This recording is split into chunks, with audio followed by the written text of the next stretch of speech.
Bonjour à tous, Pasteur Marie-Hélène Moulin. Je suis contente de vous recevoir dans cette émission Eureka. Nous sommes en train de voir ce que Dieu pense de notre santé. Est-ce quelqu'un qui s'en moque, il n'en a rien à faire, vous savez, style lui va bien, peu importe ce qui se passe ailleurs. Non, il n'est pas comme cela, parce qu'il a un cœur de père. Je pense que ça, c'est un des filtres que l'on doit utiliser quand on veut juger une situation, pour savoir est-ce que Dieu est derrière ou pas. Il est un père. Oui, il est un père, donc parfois il corrige, hein, mais la Bible dit que même un jugement émane de son amour. En tout cas, concernant la santé, il s'en est préoccupé. Non seulement il s'en est préoccupé et il a fait quelque chose pour que nous soyons en bonne santé, pour que nous restions en bonne santé, et il n'a pas caché ce qu'il voulait pour nous. Donc, nous ouvrons notre Bible et je vais vous inviter à reprendre ce petit texte dans Luc chapitre 5, verset 1. Alors, l'épisode se passe pas très loin du lac de Génézareth. Il vient d'y aller, où ce lac est aussi appelé le Kinéret en Israël. Donc, dans Luc chapitre 5, au verset 12, après qu'il y ait eu une pêche miraculeuse, Jésus était dans une des villes. On sait par exemple que Nazareth n'est pas très loin. Et voici un homme couvert de lèpre le vit. On pourrait presque dire un homme sentant la lèpre. Une maladie contagieuse qui fait en sorte que les extrémités des membres tombent, le nez peut tomber à cause de la pourriture de la chair.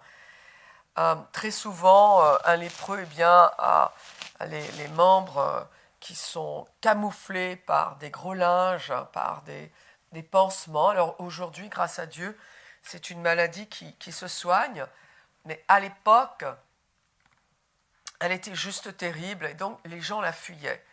Ce lépreux-là a vu Jésus, il a vu et il a certainement cherché du regard puisque sa vie en dépendait. Sinon, il allait se faire très rapidement non seulement remarquer, mais en plus lapider.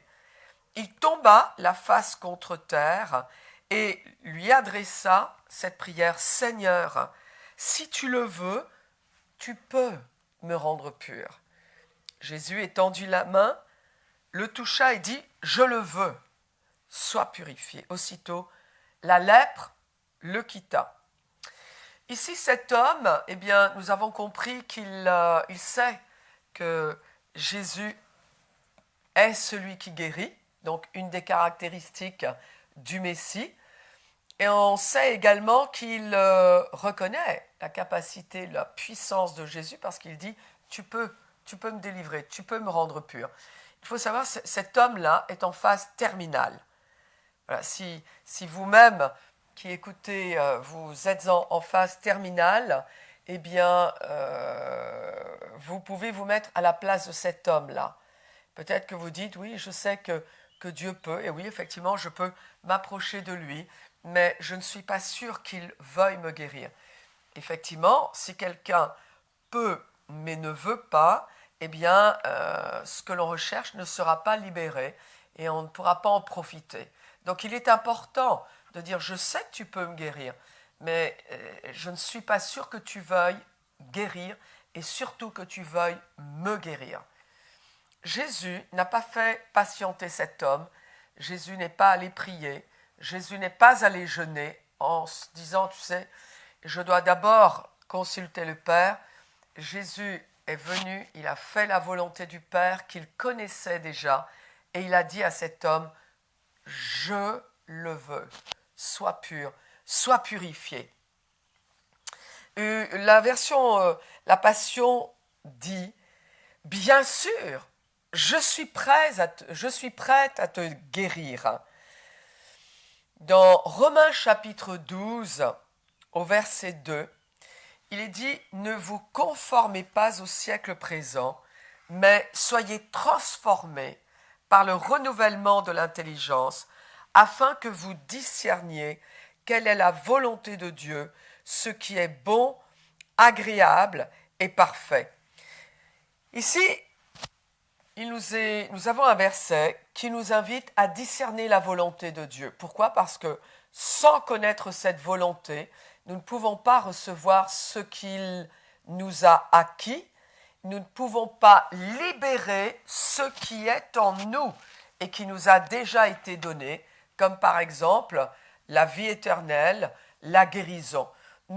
Quelqu'un, par exemple, ne pourra pas expérimenter les bienfaits du pardon qui a été donné il y a 2000 ans par le Seigneur Jésus-Christ quand il est allé sur la croix à notre place, qu'il a déjà payé le prix. On ne peut pas expérimenter le pardon dans notre conscience, c'est-à-dire être libre de tout sentiment de culpabilité, d'infériorité et de condamnation, si on ne sait pas ce que Dieu veut pour nous. Si on croit que le Seigneur veut nous faire payer pour nos péchés, alors on ne pourra pas expérimenter cette liberté qui va avec le pardon. Donc vous avez des tas de chrétiens qui ont été pardonnés, mais ou bien parce qu'ils n'ont pas reconnu leur péché devant Dieu, parce que oui, nous avons été pardonnés, mais nous devons quand même admettre le mal, le tort que nous avons fait, et aussi confesser notre besoin de pardon et confesser que nous avons été pardonnés. Vous comprenez ? De manière à ce que notre conscience soit libérée, parce que le sang de l'agneau va jusque dans la conscience de l'individu. Le sang de l'agneau n'a pas simplement effacé, c'est la conscience que Dieu a voulu toucher, de manière à ce que nous puissions vivre complètement libres. Et ce n'est pas simplement vivre libre, mais de manière à ce que nous puissions servir Dieu. Parce que ce soit la guérison que nous recevons, la santé que nous maintenons, le pardon que nous recevons, quoi que ce soit que nous recevons de Dieu, c'est pour le servir. Pour le servir, mais pour vraiment servir Dieu, il faut que nous soyons libres. Donc, c'est de cela dont il s'agit. Mais ici, Paul, dans l'épître aux Romains, disait « Ne vous conformez pas au siècle présent ». Le siècle présent, c'est quoi ? C'est la pensée du monde, c'est la tendance de l'époque, c'est la mode, c'est le courant philosophique, le courant idéologique du siècle présent, c'est-à-dire de notre génération. Ce courant idéologique de la société qui crée une atmosphère, qui libère certains raisonnements, certains courants de pensée. Et la Bible nous dit, ne vous conformez pas au siècle présent. C'est-à-dire que pour nous chrétiens, si on ne fait pas attention, on peut accepter les pensées du monde païen et essayer de vivre notre vie chrétienne avec cela, comme par exemple, eh bien, tu as péché, tu dois payer. Comme par exemple, une autre pensée qui est dans ce monde, c'est on ne peut pas connaître Dieu. C'est faux. C'est faux. L'exemple que je viens de citer avant, c'est pareil. On a péché, gloire à Dieu, on n'a pas besoin de payer. Christ a payé. Donc vis-à-vis de Dieu, nous sommes en règle. Mais il y a des conséquences à notre péché. Et des conséquences que parfois, eh bien, nous ne pouvons pas effacer et nous sommes obligés de les assumer. Mais en tout cas, vis-à-vis de la guérison, vis-à-vis de la santé, je vous donne par exemple une autre pensée de ce monde. Par exemple, quelqu'un a dans sa famille une maladie héréditaire. Eh bien, la pensée de ce monde dirait ton père l'a eu, ton grand-père l'a eu, ton arrière-grand-père l'a eu, ton cousin en est tombé malade, donc toi aussi, eh bien, il est normal que tu en souffres. Ça, c'est la pensée de ce monde, parce que la Bible dit que nous avons été rachetés de la vaine manière de vivre de nos pères. Une autre pensée de ce monde serait, en vieillissant, il est normal que nous tombions malades et que nous sortions de ce monde, c'est-à-dire que nous passions dans l'éternité à cause de la maladie et dans la souffrance. Ça, c'est la pensée de ce monde, la pensée de ce siècle.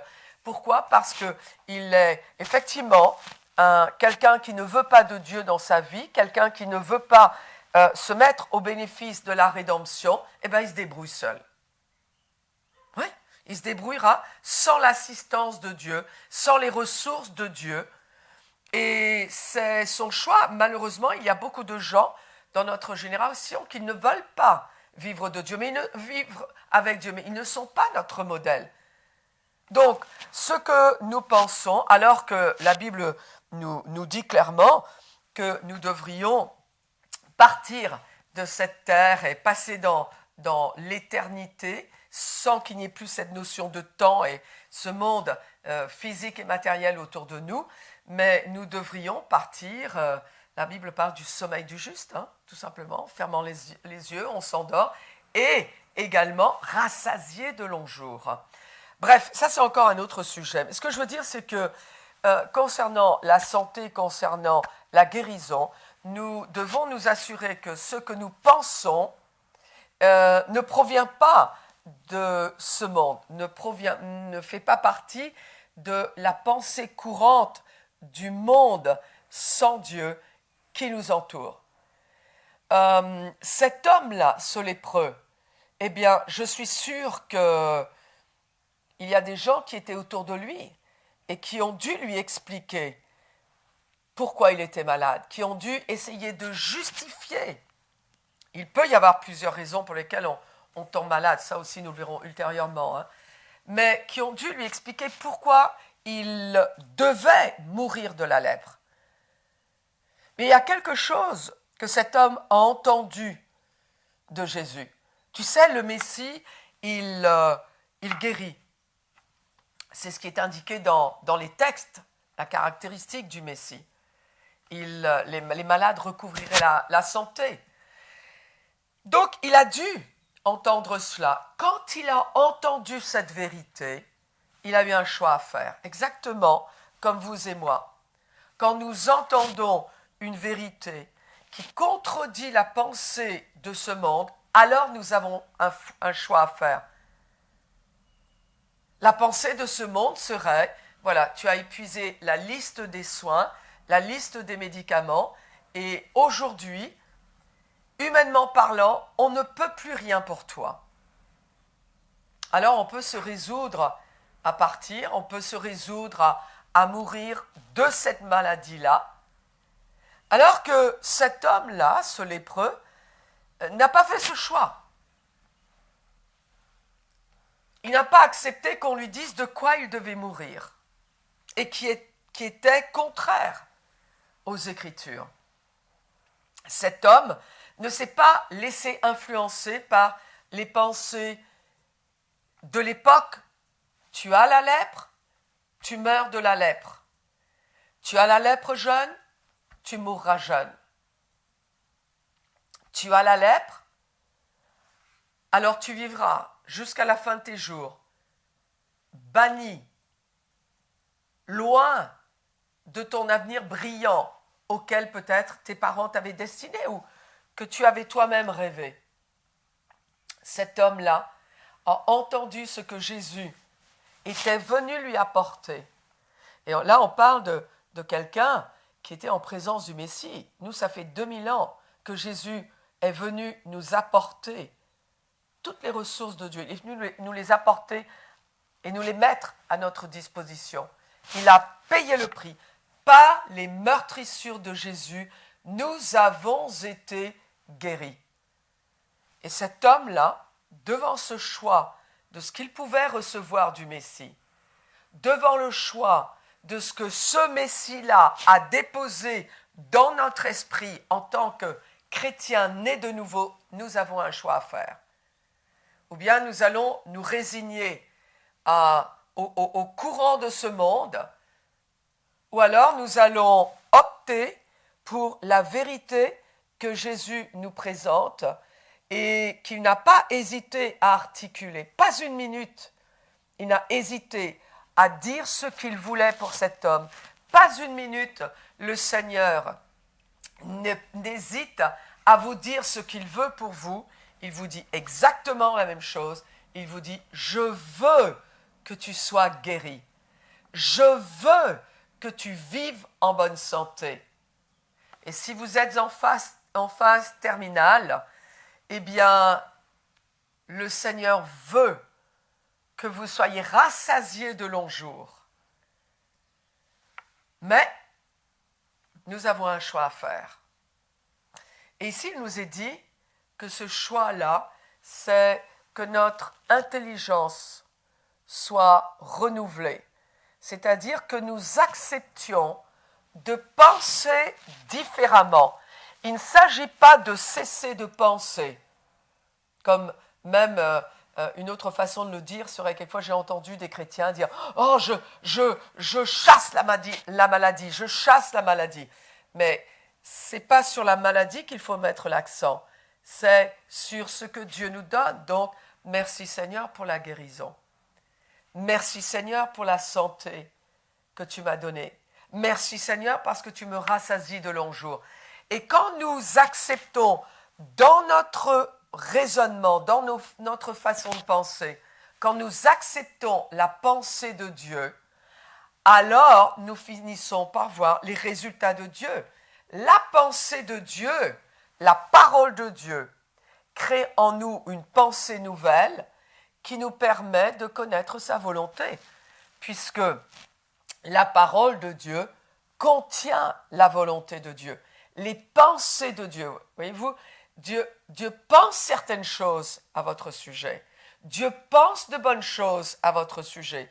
Dieu a pensé un avenir pour vous, un avenir qui correspond au désir qu'il a placé en vous, c'est-à-dire un avenir qui correspond à la raison pour laquelle il a voulu que vous soyez sur terre. Il a pensé, mais il ne suffit pas qu'il ait pensé, il a fallu qu'il articule. Alors les lignes générales se trouvent dans la parole de Dieu, mais les détails se trouvent dans votre cœur. Si vous avez accepté Jésus-Christ dans votre vie, le côté, je dirais, la voie unique que vous devez emprunter se trouve dans votre cœur. La Bible nous dit qu'il a tracé dans notre cœur un chemin. Il y a déjà un chemin tout tracé. Et ce que tu sais de Dieu, cette parole qui vient à toi d'une manière ou d'une autre, eh bien, c'est sa volonté. Ce que Dieu veut, Dieu ne l'a pas simplement pensé. D'ailleurs, c'est la preuve que nous avons avec cet épisode-là. Jésus n'a pas simplement pensé « Ah, je voudrais bien qu'il soit guéri, lui. Ah ouais, franchement, non, j'aimerais. J'aimerais qu'il finisse ses jours, j'aimerais qu'il puisse retrouver sa famille, j'aimerais qu'il puisse reprendre son travail. » Jésus n'a pas simplement pensé cela, parce que s'il avait simplement pensé ce qu'il voulait, ce que le Père voulait, ce lépreux n'aurait jamais été guéri. Parce que le monde a été créé par la parole. Donc il a fallu que Jésus articule ce qu'il voulait. Jésus a articulé ce qu'il voulait pour vous. C'est écrit. On a cette promesse-là dont s'est saisi le psalmiste. Je l'ai lu la dernière fois et il disait « Je ne mourrai pas, je vivrai et je raconterai les merveilles du Seigneur. » Par les meurtrissures, nous avons été guéris. Nous verrons sous peu un autre verset qui est absolument clair concernant ce que Dieu veut et qu'il a articulé. Mais maintenant, ça ne suffit pas. Ce qu'il a articulé, c'est sa volonté et il faut que nous l'acceptions pour nous, que nous l'approprions, que nous fassions taire les voix qui sont autour de nous, qui sont d'un avis contraire, même peut-être celle d'un médecin qui vous dit « on ne peut plus rien ». Si vous savez ce que Dieu veut, ce qu'il a parlé à votre égard, alors vous pouvez choisir qu'il en soit autrement. Vous pouvez choisir, dire « non, je vais guérir ». Non, je ne m'arrête pas. Merci docteur pour votre diagnostic, mais je réalise aussi que vous ne savez pas tout. Et en ce qui me concerne, je choisis ce que mon Dieu dit de moi. Je le veux, sois pur. C'est ce qu'il me dit, alors c'est ce que je me dis à moi-même. Moi aussi, je le veux, je suis guéri par les meurtrissures de Jésus. La volonté de Dieu, le Seigneur nous demande de la discerner parce qu'elle est bonne, elle est agréable et elle est parfaite. Il est vrai que la volonté de Dieu, quand il est dit elle est bonne, elle est agréable, elle est parfaite, parfois les chrétiens ont l'impression qu'ils vont passer le restant de leur vie à vivre sous un cocotier, sur une île s'ils le souhaitent, température absolument agréable, les meilleurs mets leur sont servis, etc. Non, ça n'est pas tout à fait ça. La volonté de Dieu peut être désagréable quand elle nous est parlée d'abord, mais elle est agréable pour qui? Elle est agréable pour Dieu. Elle est bonne pour Dieu. Elle est parfaite pour Dieu. Alors quand on entend la volonté de Dieu et qu'on dit « oh là là, je ne l'aime pas », il vient de me demander par exemple de déménager, ou il vient de me demander de changer de travail alors que j'aime ce que je fais, j'aime là où je suis. Vous savez, si vraiment on fait confiance à Dieu, eh bien on comprendra qu'à vrai dire notre chair n'a pas aimé tout de suite sa volonté. Mais quand on laisse le Seigneur nous guider, là je parle pour quelqu'un là qui est en train de se dire « ouh, qu'est-ce que c'est que cette histoire de volonté ?» Eh bien, par la foi, obéissez à Dieu.